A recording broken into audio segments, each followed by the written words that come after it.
तो आज हमारा डे 33 लेक्चर 3 इंडियन सोसाइटी का वो है population of India and it's issue, उसका पार्ट 1।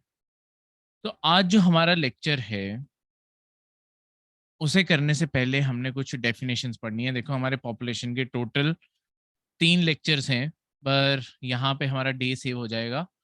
हम 2 लेक्चर्स के अंदर आपकी पॉपुलेशन का सारा इशू खत्म कर लेंगे। ठीक है, तो आज और कल 2 लेक्चर्स में, टोटल हमने 3 दिए हुए थे, तो यहाँ पे 2 लेक्चर्स में हो जाएगा हमारा। ठीक है, ये आगे हमें अगर किसी और जैसे पॉलिटी में कहीं यूज़ करना पड़ेगा कहीं, तो हम वहाँ यूज़ कर लेंगे। अब सबसे पहले डेफिनेशंस की बात करें। देखो, क्रूड बर्थ रेट का क्या मतलब होता है? बर्थ रेट का क्या मतलब है अपने आप में? ठीक है, बर्थ रेट का मतलब होता है number of live births occurring in a population in a year per 1000। ठीक है, 1000। हम्म, कितने हजारों में पर 1000 आपकी पॉपुलेशन में कितने आपके लाइव बर्थ्स हुए हैं? देखो, लाइव बर्थ्स कई बार क्या होता है, कई बच्चे बॉर्न स्टिल होते हैं, स्टिल बॉर्न होते हैं, या जैसे हम कहते हैं कि डेड बॉर्न हुए हैं, तो वो काउंट नहीं होंगे। सिर्फ जो लाइव बर्थ्स हैं, जो जिंदा हैं, उन्हें काउंट करना है पूरी पॉपुलेशन के हिसाब से पर 1000 कितने हुए हैं। ठीक है, एक साल के अंदर, तो उसे हम अपना बर्थ रेट कहते हैं। उसका formula number of live births in a year per 1000। Next, crude death rate. Crude death rate का मतलब है कितनी डेथ्स एक साल में हुई हैं, वही नंबर ऑफ डेथ्स पर 1000। तो ये पूरी पॉपुलेशन का पर 1000 के हिसाब से, ठीक है, यानी कि 1000 लोगों की अगर आबादी है, उसमें से कितनों का डेथ हुई है। ठीक है, वैसे ही बर्थ, अगर 1000 लोगों की पॉपुलेशन है, उसमें से कितने लोगों का बर्थ हुआ है, तो हर 1000 में कितने न्यू ऐड हो रहे हैं या कितनों की डेथ हो रही है, इस चीज को इन दोनों से देखा जाता है। रेट ऑफ नेचुरल इंक्रीज क्या होगा, कि आपकी पॉपुलेशन इंक्रीज कर रही है, या अभी तो सिर्फ क्योंकि इंक्रीज का सारी दुनिया में ट्रेंड चल रहा है, डिक्रीज का ट्रेंड भी आ जाएगा जब ये आपका ग्राफ उल्टा हो जाएगा। ट्रांजिशन जो है वो हम कल के लेक्चर में पढ़ेंगे। तो रेट ऑफ नेचुरल इंक्रीज की बात करूं, तो आपकी पॉपुलेशन, इन दोनों को आप बर्थ रेट से डेथ रेट को माइनस करोगे, जो रेट पीछे रह जाएगा, वो अगर पॉजिटिव में है तो ऑब्वियसली आपकी पॉपुलेशन ग्रो कर रही है। वो जितना बड़ा होगा उतनी तेजी से ग्रो कर रही है, जितना कम होगा उतनी स्लोली ग्रो कर रही है। नेक्स्ट है average annual exponential rate. Average ये होता है basically average growth rate based on last years total value, कि पिछले साल हमारी पॉपुलेशन कितनी बढ़ रही थी, उसके कंपैरिजन में इस साल पॉपुलेशन, तो ये पिछले साल का इंक्रीज रेट, इस साल का इंक्रीज रेट, इन्हें कंपेयर करोगे तो इससे दिखेगा कि कितनी तेजी से आबादी बढ़ रही है। ठीक है, ईयर ऑन ईयर कंपैरिजन हो गया। उसके बाद नियोनेटल मोर्टालिटी रेट। देखो, अब अलग अलग मोर्टालिटी रेट आ गए। मोर्टालिटी रेट पढ़ने से पहले आपको 2 वर्ड्स के बारे और बता दूं। मोर्टालिटी का मतलब क्या होता है, और मोरबिटी का मतलब क्या होता है, क्योंकि इंडियन सोसाइटी में ये दोनों वर्ड्स आपको कहीं पे भी यूज करने पड़े, आप कर सको। मोर्टालिटी का मतलब क्या होता है और मोरबिटी का मतलब क्या होता है। देखो, मोर्टालिटी का अपने आप में मतलब होता है डेथ, कितनी डेथ्स हुई हैं। ठीक है, अलग अलग डेथ्स के वो क्राइटेरियाज हैं, वो मैं आपको बताता हूँ। मोरबिटी का मतलब होता है इलनेस, कितने लोग बीमार हुए हैं, ये दोनों में ये फर्क है। ठीक है, नियोनेटल मोर्टालिटी का मतलब है कि देखो, जो बच्चा बॉर्न हुआ है 0 to 28 डेज के बीच में, अगर उसकी डेथ होगी, हर 1000 लाइव बर्थ्स, यानी कि अगर 1000 बच्चे पैदा हुए हैं, उनमें से कितने बच्चे आपके पहले 28 दिन के अंदर अंदर उनकी डेथ होगी, वो होगा आपका नियोनेटल मोर्टालिटी रेट, पहले 28 दिन, क्योंकि ये बहुत ही क्रूशियल डेज होते हैं। इस कारण पहले 28 दिन खासकर ध्यान रखने को बोला जाता है, इसी कारण ये। नेक्स्ट है infant mortality rate. Infant mortality, infant अभी भी बच्चा है, 0 to 1 ईयर, 1 साल का होने से पहले पहले कितने बच्चों की डेथ होगी, जो लाइव बर्थ हुए थे, 1000 लाइव बर्थ के अकॉर्डिंग। ठीक है, उसे हम कहते हैं आपकी इन्फैंट मोर्टालिटी रेट। अगला है आपका मेटर्नल मोर्टालिटी रेट, जिसे एमएमआर भी कहते हैं। मेटर्नल मोर्टालिटी रेट बेसिकली, अगर किसी वुमेन की, ये वुमेन की डेथ को बोला जाता है, अगर किसी वुमेन की प्रेगनेंसी के दौरान डेथ हो जाए, या with in 42 days of termination of pregnancy, या प्रेगनेंसी के दौरान कोई भी डिसरप्शन कारण किसी भी तरीके से प्रेगनेंसी या प्रेगनेंसी के इमीडिएटली बाद 42 डेज के अंदर अंदर अगर किसी वुमन की डेथ हो जाए ना, जो प्रेगनेंसी रिलेटेड हो, उसे हम इस चीज में काउंट करते हैं, उसे मैटरनल मोर्टालिटी रेट में काउंट करते हैं। ठीक है। तो ये जो आपका मैटरनल मोर्टालिटी रेट है, इसमें एक चीज और भी आपको याद रखने की जरूरत है। ये आपके पर 1000 ही मेजर किया जाता है, ये पर 1 लाख लाइव बर्थ्स मेजर किया जाता है, यानी कि 1 लाख बच्चे। तो मदर्स का जो रेट है अ, उससे मतलब जो बच्चों की खुद की डेथ थी वो पर 1000 मेजर की जा रही थी। पर क्योंकि मदर्स की इम्यूनिटी बच्चों से बेटर होती है, तो इसके लिए नंबर हमने थोड़ा बड़ा चूज किया हुआ है, क्योंकि कंपैरिजन में नहीं तो नंबर बहुत ही छोटा रह जाएगा। तो ये 1 लाख, जब भी 1 लाख जो बच्चे पैदा हुए उसके कंपैरिजन में मदर्स की कितनी डेथ हो गई। ठीक है। ठीक है। अब इसके बारे में आपको एक और चीज भी बताना चाहता हूँ। देखो, ये मैटरनल मोर्टालिटी रेट बढ़ने का एक कारण ये है कि बच्चे की डिलीवरी कहाँ हुई है, ये बहुत बड़ा फैक्टर होता है। क्योंकि अगर कोई साफ सुथरी जगह नहीं है, सैनिटाइज्ड प्लेस नहीं है, तो अपने आप ही आपके डेथ के चांसेस ज्यादा बढ़ जाते हैं, अगर अनहाइजीनिक जगह है। इसी के चलते हुए आपकी सरकार ने ना एक इनिशिएटिव भी शुरू किया हुआ है। पहली बात तो गवर्नमेंट हॉस्पिटल्स में, ताकि लोगों को इनकरेज किया जा सके, गवर्नमेंट हॉस्पिटल्स में आपकी डिलीवरी अब बिल्कुल फ्री ऑफ कॉस्ट होती है, ताकि ज़्यादा से ज़्यादा लोग हॉस्पिटल आके बच्चा डिलीवर करवाएँ। घर पे वो जो आपके पुराने ज़माने में आया और वो सब से उनसे ना करवाएँ, क्योंकि सैनिटाइज़ एनवायरनमेंट नहीं होता घरों में। ठीक है?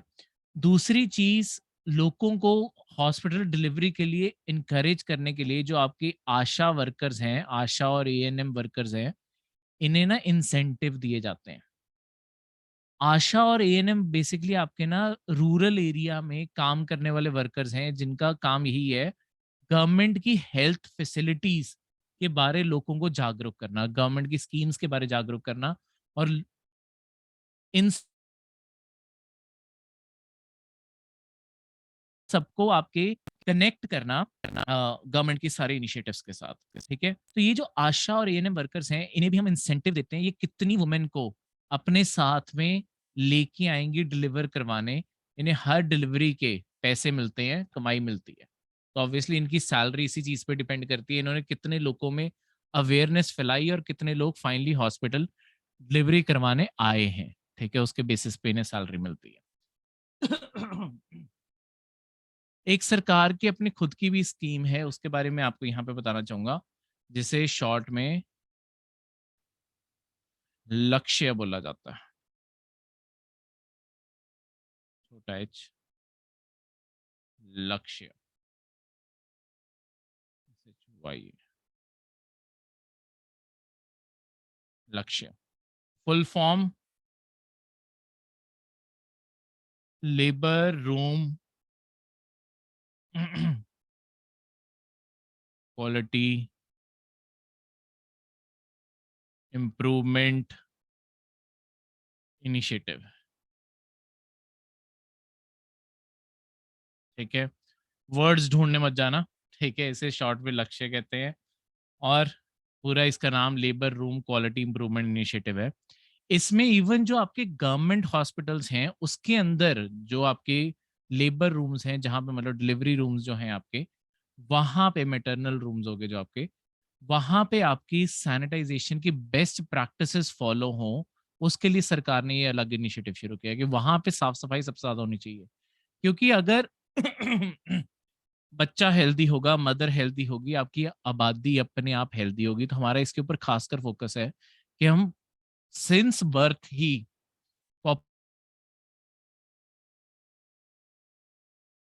पॉपुलेशन को हेल्दी कर सकें, बाद में भी उन्हें मतलब जैसे। ठीक है।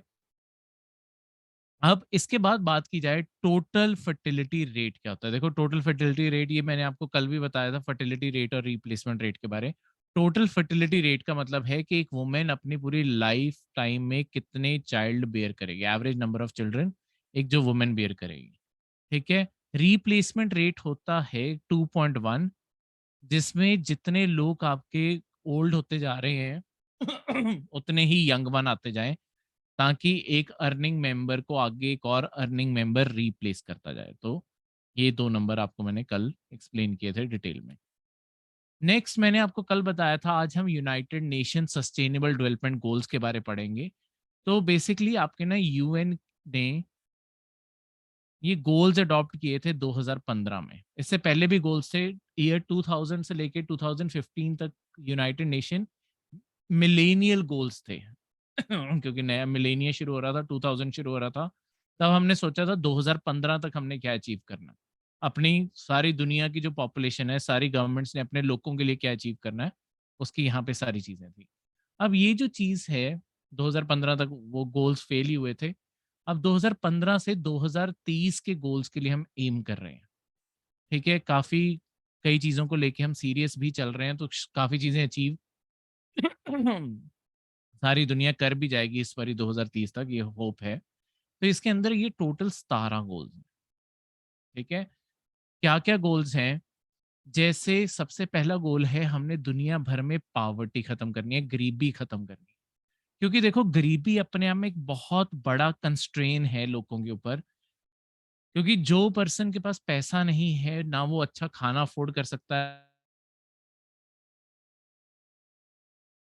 है, ना वो अच्छा रहने की जगह अफोर्ड, बच्चों के लिए एजुकेशन अफोर्ड कर पाएगा, ठीक है, और अपने लिए हेल्थ फैसिलिटीज, ऐसी कुछ भी चीजें नहीं अफोर्ड कर पाएगा। तो हम लोगों को जो एक्सट्रीम पावर्टी है ना, उससे निकालना चाहते हैं, ताकि एटलीस्ट लोगों के पास कुछ बेसिक नीड्स हो। देखो, ये जो सारे गोल्स हैं ना, ये 17 के 17 गोल्स, ये आपको नंबर के साथ याद रखने हैं। इसका सिग्निफिकेंस ये होगा कि जब आप मेंस का आंसर लिखोगे ना, कहीं पे इनमें से कोई भी बात आती है, आपके पास हमेशा एक पॉइंट तो रहेगा ही रहेगा। लेट्स वो हंगर का क्वेश्चन आ गया, आप लिख सकते हो कोई ना कोई एग्जाम्पल के तौर पे या कंक्लूजन के अंदर कि ये जो चीज है, इनिशिएटिव है या कोई भी चीज है, ये United nation sustainable goal number 2 को पूरा करने के लिए भी जरूरी है।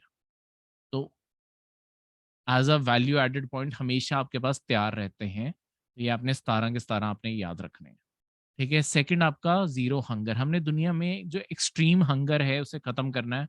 सबको बेसिक खाने की फैसिलिटीज मिलने लगे, ठीक है।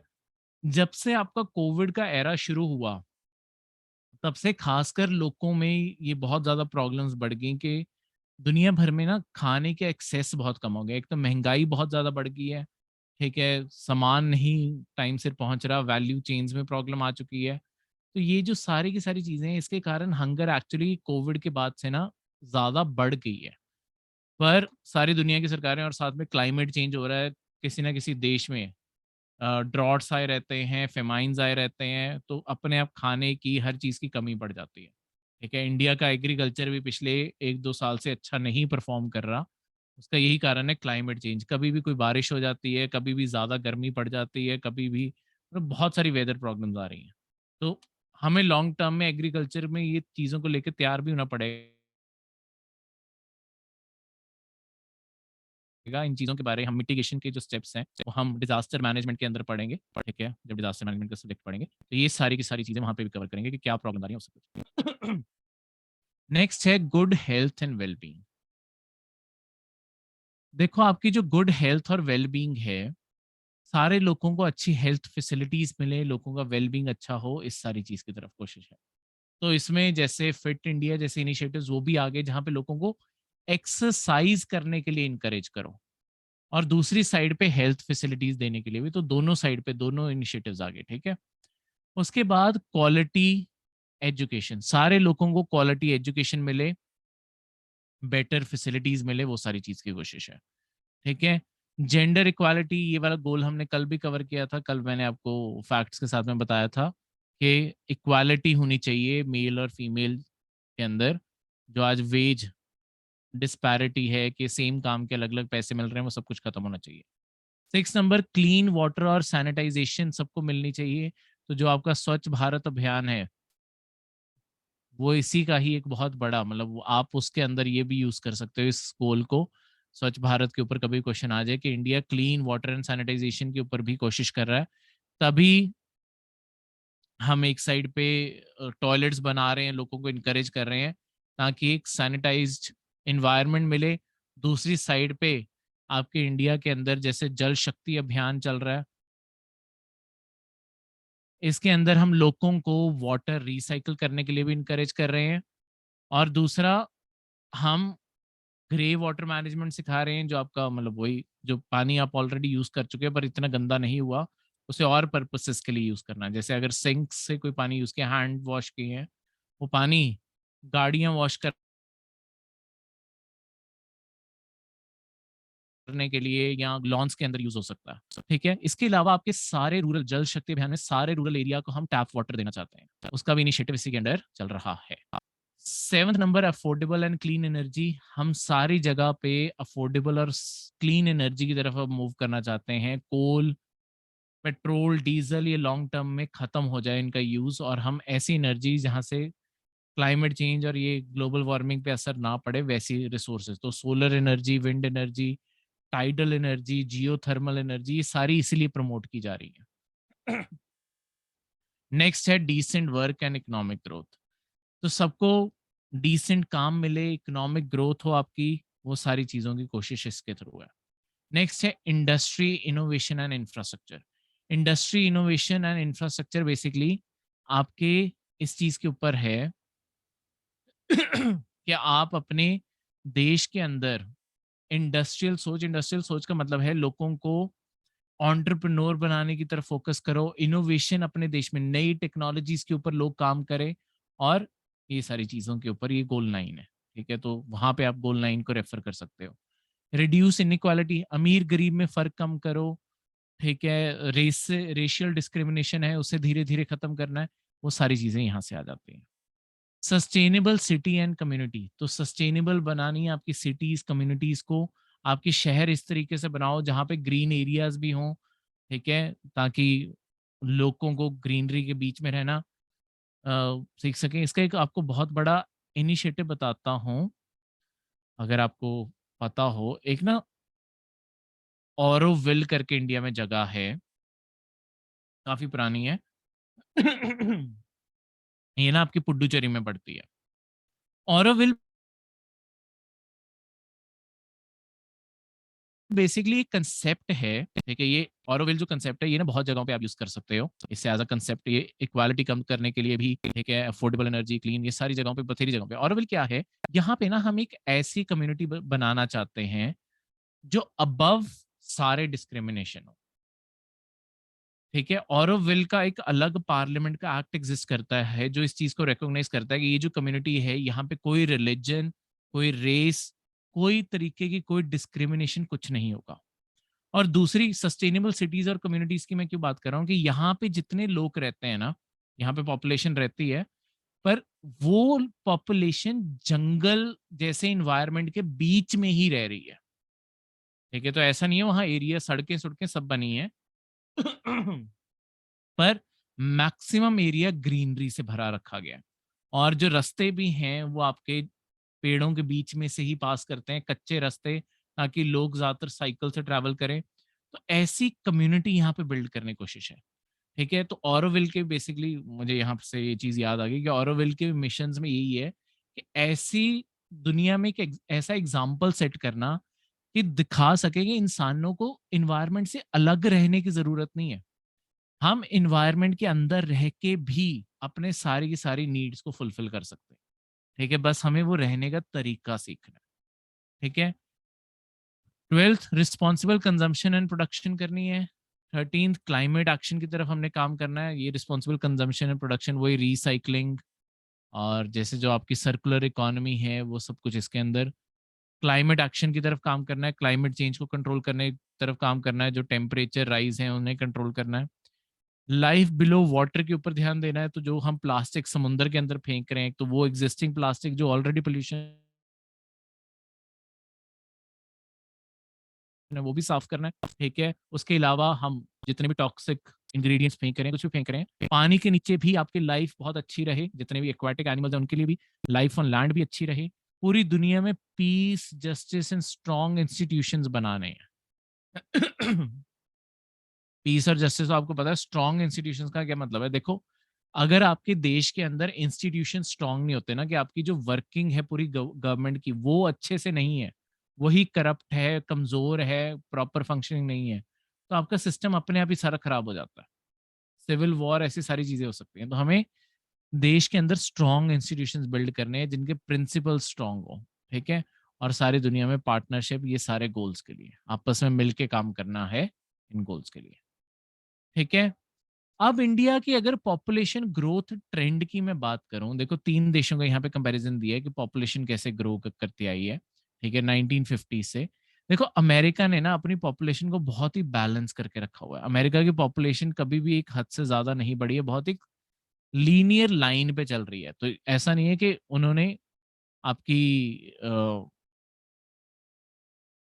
मतलब वहां पे लोग ऐसे सस्टेनेबल रेट पे, रिप्लेसमेंट रेट पे वहां पे बच्चे हो रहे हैं। बेसिकली उन्होंने, क्योंकि अमेरिका के अंदर इमिग्रेशन इतनी ज्यादा है, इमिग्रेशन वहां पे वो भी तो पॉपुलेशन का हिस्सा ही बनते हैं। तो इस कारण उन्होंने अपनी लॉन्ग टर्म में, उन्हें पहले ही ये ग्राफ समझ आ गया था कि हमने एक लेवल पे मेंटेन करके रखना है। तो उन्होंने इमिग्रेशन की पॉलिसी ऐसी बनाई कि जो नए लोग आ रहे हैं, स्किल्ड वर्कर्स हम लेते रहें और हमारा सारे की सारी चीज चलते रहे, ठीक है। ये कल वाले लेक्चर में पढ़ेंगे, ब्रेन ड्रेन और ये सारे कंसेप्ट, ठीक है। अब यहाँ पे दूसरी साइड पे अगर इंडिया की बात करो, देखो हमारे इंडिया में आपके लगातार ग्रोथ जो है, ट्रेजेक्टरी बिल्कुल ऊपर को आपकी 70s आते आते ये ट्रेजेक्टरी बिल्कुल शार्प ऊपर को जाने लग गई थी, ठीक है। और बाय ऑलरेडी हम बिल्कुल पॉइंट पे ही हैं, थ्रेश पे ही हैं, जहां पे हम बस चाइना को अब क्रॉस करने ही वाले हैं, ठीक है। ऑब्वियसली हमारा जैसे ही सेंसस की फिगर्स आने लग जाएंगी लेटेस्ट, उससे शायद हम क्रॉस कर भी चुके हों, ठीक है। तो दुनिया के कई एस्टिमेट्स ये भी कहते हैं कि इंडिया क्रॉस कर भी चुका है, कईयों का कहना है कि क्रॉस कर सकता है, वो सब कुछ। चाइना की बात करें, देखो चाइना पहले तो बहुत तेजी से बढ़ रहा था, पर जब इन्होंने ये वन चाइना पॉलिसी लगानी शुरू की ना, उसके बाद से इनका रेट धीरे धीरे अब डिक्लाइन की तरफ बहुत तेजी से बढ़ रहा है। देखो one China, one child policy China ने, वन चाइना कह दिया, sorry, one child policy, one China policy भी एक, वन चाइल्ड पॉलिसी का मतलब है कि सिर्फ एक बच्चा करना अलाउड है। यहाँ पे ये जो पॉलिसी इंप्लीमेंट की गई है, इसके कारण प्रॉब्लम क्या आई है, अब लॉन्ग टर्म में पहले ही देखो जैसे जैसे चाइना के अंदर डेवलपमेंट आई ना, कई फैमिलीज ने तो बच्चे करने बंद कर दिए, ठीक है, क्योंकि इकोनॉमिक स्ट्रेन उतना ज्यादा बढ़ता है, खर्चे उतने ज्यादा बढ़ते हैं। दूसरे लोगों ने जब वन चाइल्ड पॉलिसी कर रहे हैं, यानी कि लोगों के वहां पे या तो जीरो चाइल्ड है या एक सिंगल चाइल्ड है। रेयरली, गवर्नमेंट ऐसा नहीं है कि कोई एग्जेम्पशन नहीं छोड़ती, पर रेयर है कि लोगों के 2 बच्चे हैं। तो इसके कारण अब चाइना में ना बहुत सारे इश्यूज पैदा होने शुरू हो गए हैं। एक प्रॉब्लम तो ये है कि अब रिप्लेसमेंट रेट अचीव करना चाइना के लिए मुश्किल हो जाएगा। चाइना की पॉपुलेशन अब धीरे धीरे बुजुर्ग होने की तरफ जा रही है। अब चाइना ने वन चाइल्ड पॉलिसी हटा भी दी है, ठीक है, ये अब खत्म हो चुकी है ये पॉलिसी। पर अभी भी लोग वहां पे एक से ज्यादा बच्चा नहीं करते। गवर्नमेंट बहुत सारे अब और भी इंसेंटिव्स देने लगी है कि और लोग करने लगे हैं, क्योंकि अगर पॉपुलेशन खत्म होगी, चाइना की डोमिनेंस अपने आप ही खत्म होगी। तो ये चीज बहुत बहुत ज़्यादा ज़रूरी है कि वो और बच्चे करें। तो इस चीज़ की तरफ काफ़ी सारा फ़ोकस है चाइना की सरकार का, पर वही बात है कि वैसे लोगों को जितना मर्ज़ी इंसेंटिव ले लो, अगर लोगों को अपनी फ्यूचर प्लानिंग में नहीं लग रहा है ये सूटेबल, तो वो नहीं करेंगे। तो गवर्नमेंट की यहाँ पे आके इनिशिएटिव्स फेल हो जाते हैं। ऑब्वियसली तुम रिस्ट्रिक्ट करवा सकते हो, पर बढ़ाने के लिए लोगों की अपनी और भी ज़्यादा फ़ोर्स लगती है, ठीक है? लोगों की अपनी क्योंकि ज़्यादा मर्ज़ी है। अब यहाँ पे चाइना को लॉन्ग टर्म में यही प्रॉब्लम आने वाली है कि उनकी अब वर्क फ़ोर्स जो है, जो वर्किंग वर्क वर्क फोर्स लिख देता हूँ, चलो, वर्किंग क्लास तो बड़ी भी हो सकती है। वर्क फोर्स यानी कि जो यूथ था, देखो ये जो यूथ वर्ड होता है वर्क फोर्स के कंपैरिजन, मतलब कंटेक्स में जो यूथ वर्ड है, ये आपके 15 to 59 ईयर्स वालों को रेफर किया जाता है, ठीक है। जैसे कल के लेक्चर में बताया था, ये इन्हें रेफर किया जाता है। तो इस तरीके से ये सारी की सारी चीज, ठीक है। अ, ठीक है। तो इंडिया की भी एक टाइम पे आएगा फिगर जहां पे हमारे भी डिक्लाइन करनी शुरू हो जाएगी। ऑलरेडी हमारा ग्रोथ रेट डिक्लाइन करना शुरू कर गया है। इससे पॉइंट यही होता है कि इंडिया के अंदर भी पेरेंट्स, और ये ट्रेंड दिख रहा है इंडिया के अंदर भी, कि बड़े जो मेट्रो सिटीज हैं मुंबई जैसी, वहां पे कई लोग पेरेंट्स अब प्रेफर ही नहीं कर रहे कि बच्चे होने भी चाहिए। कई जगहों पे नहीं तो एक बच्चे से आगे नहीं करना चाहते, तो अपने आप ही वो आपका ट्रेंड डिक्लाइन पे दिख रहा है और इसका असर इंडिया की पॉपुलेशन पे एक टाइम पे दिखेगा। बस हम इस चीज़ की उम्मीद पे हैं कि उससे पहले इंडिया अमीर हो जाए, नहीं तो हम हमेशा के लिए गरीब रह जाएंगे। इंडिया की अगर मैं स्टेट वाइज पॉपुलेशन का ब्रेकडाउन बताऊं तो इंडिया की सबसे बड़ी पॉपुलस स्टेट जो है वो है उत्तर प्रदेश। इंडिया की टोटल आबादी का 16% उत्तर प्रदेश में रहता है। इंडिया की टोटल आबादी इतनी है कि दुनिया की जो 15 सबसे बड़ी कंट्रीज की टोटल आबादी मिला के ना इंडिया के अंदर बस सकती है। ठीक है, तो इतना अ, इंडिया की आबादी है। तो उत्तर प्रदेश इंडिया का 16% पॉपुलेशन उत्तर प्रदेश में है। महाराष्ट्र के अंदर 9%, बिहार के अंदर 9%, वेस्ट बंगाल के अंदर 8%, आंध्र प्रदेश के अंदर 7%, मध्य प्रदेश 6%। तो काफ़ी बड़ी स्टेट होने के बाद भी ये इंडिया की सिर्फ 6% पॉपुलेशन होल्ड करती है। तो इसका काफ़ी एरिया अभी भी खाली पड़ा है, तो ऐसा नहीं, जंगल है। ठीक है, तो इस तरीके से तमिलनाडु 6%, राजस्थान 6%। ठीक है, तो राजस्थान ऑब्वियसली था डेजर्ट, ये सारी जगहें वैसी थोड़ी खाली पड़ी हुई हैं। कर्नाटका 5%, बड़ी स्टेट है तब भी 5% रीजनेबल है।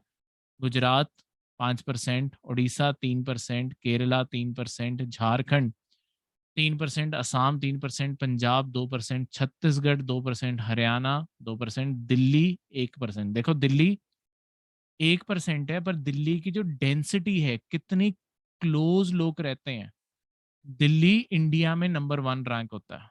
जब यूनियन टेरिटरीज और स्टेट्स को मिला दोगे, स्टेट्स में सबसे ज्यादा डेंसली पॉपुलेटेड स्टेट, पास पास रहने वाले जो कम्युनिटीज हैं, बिहार सबसे ज्यादा है। पर जब आप यूनियन टेरिटरीज को मिला देते हो, दिल्ली नंबर 1 पे आता है, चंडीगढ़ नंबर 2 पे आता है, बिहार फिर काफी पीछे रहता है। दिल्ली में इतनी आबादी, दिल्ली की प्रॉब्लम ही इस चीज से आती है कि पॉपुलेशन बहुत ही पास पास रहती है, गलियां छोटी हैं, घर घर तंग है, वो सारी चीजों की प्रॉब्लम लॉन्ग टर्म में क्या आती है, मतलब ये फैक्ट है कि अगर सारे इंडिया की आबादी हम दिल्ली की डेंसिटी के अकॉर्डिंग एक जगह पे बसा देना, तो जो तमिलनाडु है, सिर्फ तमिलनाडु के अकॉर्डिंग फैक्ट बताता हूँ, तो तमिलनाडु का 1/3 एरिया में इंडिया की सारी आबादी आ जाएगी, बाकी सारा इंडिया खाली रह जाएगा। इतनी, तो खुद सोचो कितने पास पास लोग रह रहे हैं। ठीक है, अभी ये सिर्फ इंडिया का 1%, तो इतने पास लोग एग्जिस्ट कर रहे हैं, इतने पास पास छोटी छोटी गलियां, वो सब कुछ है, काफी पुराना शहर भी है। पर वही ये फैक्ट इसलिए बनता है, और ये कहीं आप मेंशन भी कर सकते हो कि अगर डेंसिटी इतनी हाई हो, डेंसिटी के कारण और भी प्रॉब्लम्स होती हैं, सैनिटाइजेशन, मलेरिया, डेंगू, ये जो बीमारियां आपके दिल्ली में अक्सर फैल जाती हैं, उसका एक बहुत बड़ा कारण ये है। ठीक है, पोल्यूशन अपने आप में इसीलिए ज्यादा होगा, इतने पास पास, इतने छोटा सा एरिया है और इतनी ज्यादा 2 करोड़ से ज्यादा की आबादी है। जम्मू कश्मीर देखो, दिल्ली में इंडिया की 1% पॉपुलेशन है, पूरे जम्मू कश्मीर, ये पुराना फैक्ट है, तो ऑब्वियसली लद्दाख अलग नहीं हुआ। ठीक है, यहाँ पे ये पुराने फैक्ट्स हैं, यहाँ पे आंध्र प्रदेश से तेलंगाना अलग नहीं हुआ। ठीक है, तो यहाँ पे जम्मू कश्मीर 1%, पूरा जम्मू कश्मीर लद्दाख का एरिया मिला के भी, तो 1% वहां आबादी, दिल्ली, तो खुद सोच लो कितने ज्यादा लोग एक छोटे से एरिया में रह रहे हैं। उत्तराखंड 1%, और बाकी जो अंडमान निकोबार या बाकी जो आपकी नॉर्थ ईस्ट की स्टेट्स, वो सब कुछ टोटल करके 2% है। ठीक है, तो इसीलिए गवर्नमेंट का खासकर अगर आप कभी फोकस देखोगे ना, गवर्नमेंट की स्कीम्स का बहुत बड़ा फोकस, और इवन पॉलिटिक्स का भी बहुत बड़ा फोकस उत्तर प्रदेश के ऊपर रहता है। क्योंकि इंडिया की पॉपुलेशन अपने आप में बहुत बड़ी प्रॉब्लम है, सारे इतनी पॉपुलेशन को फीड करना, सब कुछ करना, सारे स्टेट्स में प्रॉब्लम है। पर जब गवर्नमेंट ऑफ इंडिया इस चीज को देखती है, गवर्नमेंट ऑफ इंडिया इस चीज के लिए खासकर पर्सपेक्टिव रखती है कि जहां पे ज्यादातर आबादी है, अगर वहां पे प्रॉब्लम सॉल्व हो पाए, तो इंडिया का एक बहुत बड़ा एरिया प्रॉब्लम फ्री हो सकता है। तो ऑब्वियसली ये बहुत ही मुश्किल इनिशिएटिव है, पर बहुत सालों से इसी चीज के ऊपर आपका फोकस चलता आ रहा है कि हम एक डेवलपमेंट चल रही है, पर इसी कारण फोकस आपका उत्तर प्रदेश पे इतना है, क्योंकि पावर्टी भी बहुत है और उसके साथ पॉपुलेशन भी बहुत है। ठीक है, ये दोनों फैक्टर्स अपने आप में डेडली हैं। ठीक है, अब देखो ऐसा नहीं है कि इंडिया के अंदर चाइल्ड कंट्रोल पॉलिसीज नहीं है, मतलब अलग अलग सेंस में है, पर और वन चाइल्ड पॉलिसी ने टू चाइल्ड नॉर्म है कई स्टेट्स के अंदर अलग अलग तरीके से। जैसे हिमाचल प्रदेश की बात करूं, साल 2000 में हिमाचल प्रदेश के अंदर कानून बनाया गया था कि किसी पर्सन के 2 से ज्यादा बच्चे हैं ना, उन्हें पंचायत के इलेक्शंस लड़ने अलाउड नहीं थे। ये 2005 में ये खत्म कर दिया गया दोबारा, पर ऐसा कानून बनाया गया था। ठीक है। उत्तराखंड की बात करें, किसी को भी लोकल बॉडी पंचायत या म्यूनिसिपैलिटी के इलेक्शन लड़ने अलाउड नहीं है। 2002 में ये कानून बनाया गया था, 2019 से ये लागू हो गया। ठीक है। तो ऐसे अलग अलग स्टेट्स ने आपकी पंचायत और ज्यादातर आपके जो पॉलिटिशियंस है ना, उनके लिए ये चीज ज्यादा बनाई गई है। ठीक है। असम, मैंने जैसे आपको बताया था, असम की ना पॉपुलेशन बहुत तेजी से ग्रो कर रही है। इस कारण असम ने 2017 में जो कानून बनाया, उसमें ना आप इलेक्शन लड़ सकते हो, ना आप गवर्नमेंट जॉब, कोई गवर्नमेंट जॉब अप्लाई नहीं कर सकता। ऑब्वियसली जो गवर्नमेंट जॉब में है, उनके अगर 2 से ज्यादा बच्चे हो जाए, उनकी प्रमोशन होनी बंद हो जाती है असम के अंदर। ठीक है। अ, और अगर पहले गवर्नमेंट जॉब से पहले ही 2 बच्चे हैं, तो फिर उन्हें गवर्नमेंट जॉब ही नहीं मिलती। फिर गवर्नमेंट स्कीम्स के बेनिफिट उन्हें मिलने अलाउड नहीं है, ये सब कुछ यहाँ पे। ठीक है। तो इस तरीके से ये सारी की सारी आपकी स्कीम्स यहाँ पे। तो ऐसे आप सारे इंडिया की यहाँ से ये स्कीम्स एक बार रीड आउट कर सकते हो। यहाँ से आपको बहुत सारे फैक्टर्स और मेंस में यूज करने के लिए पॉइंट्स यहाँ से आपको मिल जाएंगे। ठीक है। नेक्स्ट है पॉपुलेशन कंट्रोल मेजर्स। पॉपुलेशन को कंट्रोल करने के लिए जो मेजर्स हैं, गवर्नमेंट वो क्या क्या मेजर्स उठा रही है।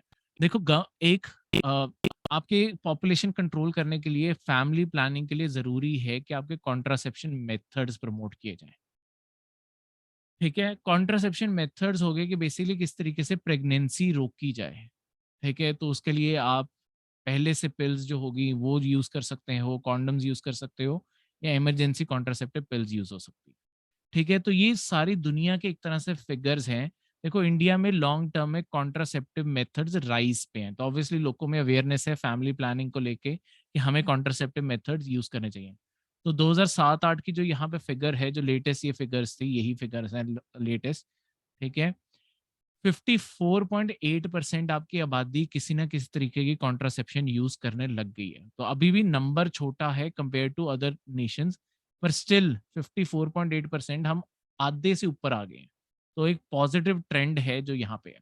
तो इस चीज को आप दोनों तरीके से आप अपने आंसर्स में रिप्रेजेंट कर सकते हो। पॉजिटिव ट्रेंड के ऊपर भी कि 1970 में जो 13.6 था, उससे राइज करते करते 54.8% तक पहुंच गए 2007-8 में। या दूसरी साइड पे कि अभी भी हमारी 50% पॉपुलेशन इसे नहीं यूज करती। सी, फैक्ट एक ऐसी चीज है, जैसे तुम यूज करना चाहो तुम पेपर में वैसे रिप्रेजेंट कर सकते हो। पॉलिटिकल पार्टीज भी ऐसे करती हैं। फैक्ट है, फैक्ट को जैसे मर्जी बोल लो, चाहे ये बोल लो आधा कप भरा हुआ है, या ये बोल लो आधा कप खाली है। ठीक है। तो इस तरीके से अगर मैं बाकी कंट्रीज में कंपेयर करूं कॉन्ट्रासेप्शन मेथड्स की, इंडिया बहुत ही पीछे है बाकी सारे देशों। जैसे हमारा पड़ोसी देश बांग्लादेश 61.2% वहां पे आबादी यूज करती है, श्रीलंका में 68% करती है। तो ये देश हमारे पड़ोसी देश हैं, हमसे आगे इन चीजों में। चाइना 84.6। तो ये सिर्फ डेवलपिंग कंट्रीज का लिखा हुआ है, डेवलप्ड कंट्रीज को भी नहीं कंपेयर किया। ये सारी डेवलपिंग कंट्रीज हैं, डेवलपिंग कंट्रीज में भी हम पीछे हैं बाकियों से। तो अभी हमें इस साइड पे काम करना और बहुत जरूरी है कि लोगों के अंदर फैमिली प्लानिंग को लेके और ज्यादा अवेयरनेस फैले और लोग कॉन्ट्रासेप्शन और ज्यादा यूज करने लगे। ठीक है। अब कॉन्ट्रासेप्शन मेथड्स में या पॉपुलेशन कंट्रोल मेजर्स में ना, एक तरीका होता है स्टरलाइजेशन का। स्टरलाइजेशन क्या होता है कि सर्जरी के थ्रू ना, मेल्स और फीमेल्स दोनों की सर्जरी हो सकती होती है कि आपके चाइल्ड बर्थ ही रोक सकते होते हैं। ठीक है। मेल्स के अंदर स्पर्म प्रोड्यूस करवाना बंद कर देंगे। ठीक है। फीमेल्स के अंदर एग बनवाना बंद कर देंगे। ठीक है। पर ये जो स्टरलाइजेशन मेथड्स हैं, अब दोनों हो सकते हैं, मेल्स का भी हो सकता है, फीमेल्स का भी हो सकता है। अब इसमें इश्यू क्या है, जो मेल्स का स्टरलाइजेशन मेथड है ना, ये ज्यादा सेफ है और इसके कोई हार्मफुल इफेक्ट या डेथ नहीं है, डेथ नहीं हो सकती। फीमेल्स का जो कॉन्ट्रासेप्शन है, फीमेल्स का कॉन्ट्रासेप्शन ज्यादा डेंजरस है, ठीक है। फीमेल्स की स्टरलाइजेशन, सॉरी कॉन्ट्रासेप्शन, स्टरलाइजेशन ज्यादा डेंजरस है और इसके कारण बहुत सारी बीमारियां भी हो सकती हैं और डेथ तक का भी कारण बन सकता है अगर सैनिटाइजेशन जब किया गया है वहां पे प्रॉपर ना हो।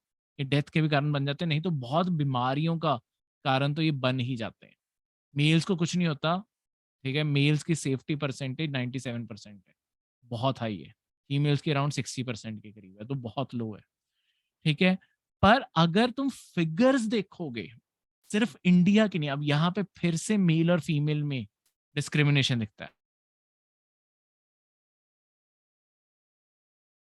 जब भी फैमिली के अंदर बात आती है स्टरलाइजेशन नहीं करवाएंगे और फीमेल्स को फोर्स किया जाता है स्टरलाइजेशन करवाने, ठीक है, बल्कि उनके लिए डेंजरस है तब भी उन्हें इनकरेज किया जाता है स्टरलाइजेशन के लिए। ये नंबर हर जगह देख लो, इंडिया का खासकर एग्जांपल देखो, इंडिया के अंदर जितनी भी आज तक स्टरलाइजेशन, इंडिया के अंदर इंडिया की टोटल आबादी का 35.8% वुमेन स्टरलाइजेशन करवा चुकी हैं, ठीक है। पर इसके कंपैरिजन में सिर्फ 1.1% मेल्स ने स्टरलाइजेशन करवाया। इस चीज का कंपैरिजन देखो, ये 2007-8 जो लेटेस्ट फिगर्स हैं उसके मुताबिक ये सब कुछ है। तो बाकी दुनिया का भी एग्जांपल देख लो, चाइना देख लो, फीमेल 28.7% है, मेल्स 4.5%। श्रीलंका आपकी 16.3 वुमेन है तो 0.7% मेल है, ये ब्लैक वाले मेल्स की हैं, ऑरेंज वाले आपकी फीमेल के, ठीक है। अर्जेंटीना में तो मेल वाला यहाँ फिगर इन दिख रहा, ठीक है। तो सारा का सारा अर्जेंटीना के अंदर है ही नहीं, ठीक है। तो अर्जेंटीना का होगा भी तो वो इतना पॉइंट्स में होगा कि वो यहाँ पे शो ही नहीं हो रहा। अर्जेंटीना 5.8, वो सारी फीमेल है। तो ये बहुत बड़ा आपका पॉइंट है। उसके बाद अगर बात करें कि देखो आपके इंडिया और बाकी सारे देशों में कॉन्ट्रासेप्शन किस तरीके के यूज किए जाते हैं, ठीक है। तो ये सारी चीजें रिप्रेजेंटेड है। इंडिया की बात की जाए, इंडिया के अंदर सबसे कॉमन जो कॉन्ट्रासेप्शन मेथड है ना, वो स्टरलाइजेशन ही है। प्रॉब्लम ही यहाँ पे आती है, इंडिया में जो सबसे ज्यादा कॉमन कॉन्ट्रासेप्शन मेथड है, बर्थ को कंट्रोल करने के लिए जो मेथड यूज किया जाता है वो होता है फैमिलीज को के कॉन्ट्रासेप्शन करवा लो, ठीक है। कोई पिल्स, इंजेक्टेबल्स, कॉन्डम्स, ये सारी चीजों से ज्यादा लोग स्टरलाइजेशन यूज करते हैं। पर प्रॉब्लम क्या है स्टरलाइजेशन की? प्रॉब्लम मैंने आपको बताया कि ज्यादातर फीमेल्स करवा रही हैं और फीमेल्स के लिए ये चीज रिस्की और डेंजरस, ठीक है। और इंडिया के अंदर 67.3% सारे कॉन्ट्रासेप्शन मेथड्स का 67.3% स्टरलाइजेशन है, मेल्स और फीमेल्स दोनों की। पर वो हमें ऑब्वियसली पता ही है कि ज्यादातर फीमेल्स करवा रही है, ठीक है। यहाँ पे एक्स्ट्रा भी ये सारी चीजें लिखी हुई हैं, आप ये सारे पैराग्राफ्स भी जो हैं वो साथ में पढ़ सकते हो, ठीक है। अब लास्ट में जाते हुए कुछ हमारे लिए फैक्ट्स जो आप मीन्स में यूज कर सको, वैसे कुछ आपके पॉपुलेशन एक्सप्लोजन के फैक्ट्स। देखो इंडिया में 1.28 बिलियन, 1901 से लेकर 2001 तक इंडिया के अंदर इतना पॉपुलेशन राइज हुआ। तो इंडिया में 1901 में 23 करोड़ लोग थे। अब हमारे मतलब और 2001 आते हुए हमारे यहाँ पे 100 करोड़ से ज्यादा लोग थे। तो 22 करोड़ से हम जंप पे गए हैं 100 करोड़ में इन 100 सालों में, ठीक है। तो बहुत बड़ा नंबर।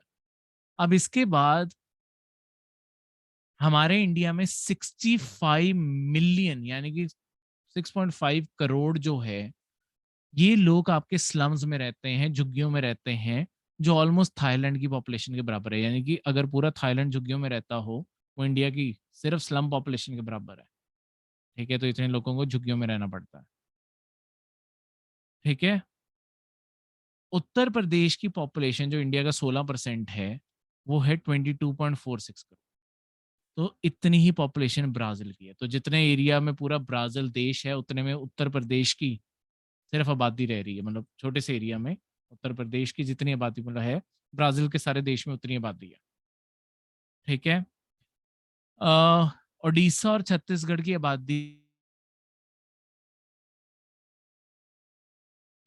कनाडा और ऑस्ट्रेलिया से ज्यादा, मतलब उड़ीसा की कनाडा से, छत्तीसगढ़ की ऑस्ट्रेलिया से ज्यादा है, ठीक है। 7.58 मिलियन डेली कम्यूटर्स हैं आपके मुंबई ट्रेन के अंदर, यानी कि ऑलमोस्ट 70 लाख लोग रोज मुंबई की ट्रेन से सफर करते हैं, ठीक है। और इतनी न्यूजीलैंड और बुल्गारिया जैसे देशों की आबादी भी नहीं है जितनी हमारे सिर्फ ट्रेन में ट्रैवल कर रहे हैं, वो भी सिर्फ मुंबई में। मुंबई की तभी लाइफ लाइन मानी जाती है उसकी ट्रेन, ठीक है। 70 लाख लोग, तो हमारी इंफ्रास्ट्रक्चर, देखो ऐसे फैक्ट जो हैं, कभी इंफ्रास्ट्रक्चर के ऊपर क्वेश्चन आ जाए, हमारे इंफ्रास्ट्रक्चर के ऊपर कितना स्ट्रेस है, उसमें से एक सेक्शन आप पॉपुलेशन का बना सकते हो कि हमारे जब इतनी पॉपुलेशन ऑब्वियसली अगर ट्रेन से ट्रैवल कर रही है तो हम जितनी मर्जी ट्रेन लगा लें, कहीं ना कहीं तो तभी तो इतने ज्यादा, अगर आपने कभी इमेजेस देखी हो या खुद ट्रैवल किया है, आपको पता होगा कितनी धक्का मुक्की के साथ लोग ट्रेन में ट्रैवल करते हैं।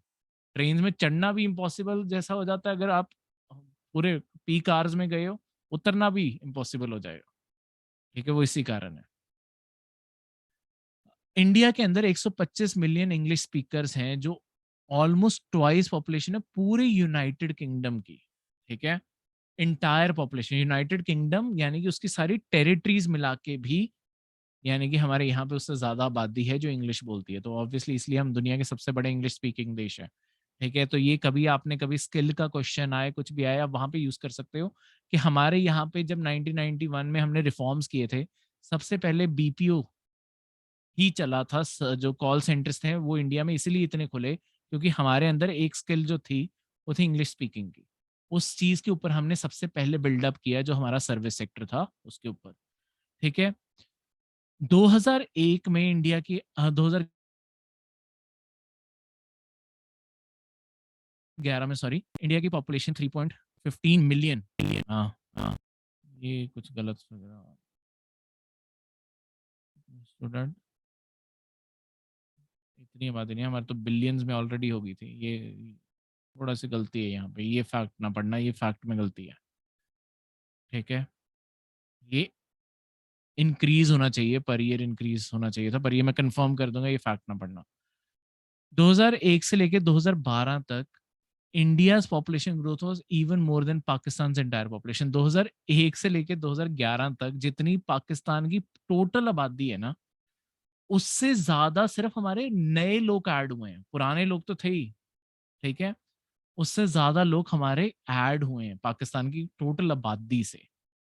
उसके बाद 1.4 million railway employees equal to combined population of जितने भी आपके छोटे छोटे देश कंपेयर किए गए, तो इतने तो हमारे सिर्फ रेलवे के एम्प्लॉयज हैं। इंडिया के अंदर जो रेलवे है वो सबसे बड़ा रिक्रूटर है, ठीक है। 14 लाख लोग काम करते हैं रेलवे के अंदर। ये इतने सारे देशों की आबादी है टोटल जितने सिर्फ हमारे रेलवे के एम्प्लॉयज हैं, ठीक है। तो हमारे देश का साइज इमेजिन करो, हमारा देश कितना बड़ा है इन टर्म्स ऑफ पॉपुलेशन, और सर्विसेज कितनी ज्यादा देनी पड़ती हैं, और तब भी हमें लगता है सर्विसेज कमी है। सी, तो कई बार हम जब गवर्नमेंट को क्रिटिसाइज करते हैं, मैं ये चीज यहाँ से लेके आना चाहता हूँ कि जब हम कई बार गवर्नमेंट को क्रिटिसाइज करते हैं कि सरकार कुछ नहीं कर रही है, सरकार किस किस के लिए करे? इतना अमीर देश तो है नहीं, और इतने लोगों को सर्व करना है, तो हमारे पास रिसोर्सेज होंगी तभी दे पाएंगे ना। तो इसीलिए हमारे देश को अमीर बनना पहले बहुत जरूरी है, क्योंकि इतने लोगों को सर्व करना ही बहुत मुश्किल है। हमारे यहाँ पे 10 लाख से ज्यादा डॉक्टर्स हैं जो 1.3 बिलियन लोगों को ट्रीट करेंगे, तो 10 लाख के से ज्यादा डॉक्टर हैं, पर ये अभी भी डॉक्टर बहुत कम है हमारी आबादी के कंपैरिजन। हमें और डॉक्टर्स चाहिए अभी तो, ठीक है। तो अभी भी डॉक्टर कम है। तो ये हमारे सारे पॉपुलेशन एक्सप्लोजन के फैक्ट्स हैं, कहीं पे भी यूज कर सको करना।